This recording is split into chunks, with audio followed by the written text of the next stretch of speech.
కేటీఆర్పై MLA Beerla Ailayya తీవ్రస్థాయిలో మండిపడ్డారు. సీఎంను పట్టుకుని నోటికొచ్చినట్లు మాట్లాడతావా అంటూ ఫైర్ అయ్యారు. కేటీఆర్కు అధికారం పైన అహంకారం తగ్గడలేదన్నారు. ఒక గౌరవ ముఖ్యమంత్రిని నోటికొచ్చినట్టుగా మాట్లాడుతున్నటువంటి కేటీఆర్ నోరు జాగ్రత్త అదుపులో పెట్టుకొని మాట్లాడు.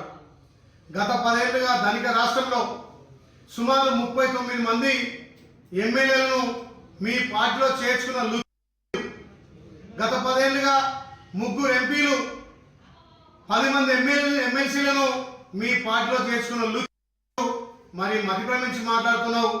ఇలా కాళేశ్వరంలో స్కామ్ చేసిన ఈ కార్యక్రమంలో దొంగగా దొరికిన మరి నువ్వు మిగతా వాళ్ళను ఆడబిడ్డను చూడకుండా ఇంట్లోకి వెళ్ళి గెంటేసిన ఇవాళ మా గౌరవ ముఖ్యమంత్రి నుంచి అవాకులు చవాకులు పేర్కొన్నాం.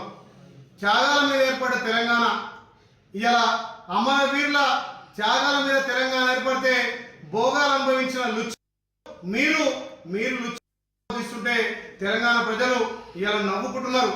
కేటీఆర్ కు అహంకారం, నీ అహంకారం వల్లనే తెలంగాణ ప్రజలు నిన్ను, మీ అయ్యను, మీ బావను ఇంటి పంపించినా మీకు సిగ్గు శరం వస్తలేదు. ఒక గౌరవ ముఖ్యమంత్రిని పట్టుకొని మాట్లాడే భాష నాది. మా ముఖ్యమంత్రి ప్రజాపాలన చేసి ప్రజలకు ఫలాలు అందిస్తుంటే ఓర్వలేక మాట్లాడినటువంటి ఇలా మా గౌరవ ముఖ్యమంత్రి మాట్లాడుతున్నావా?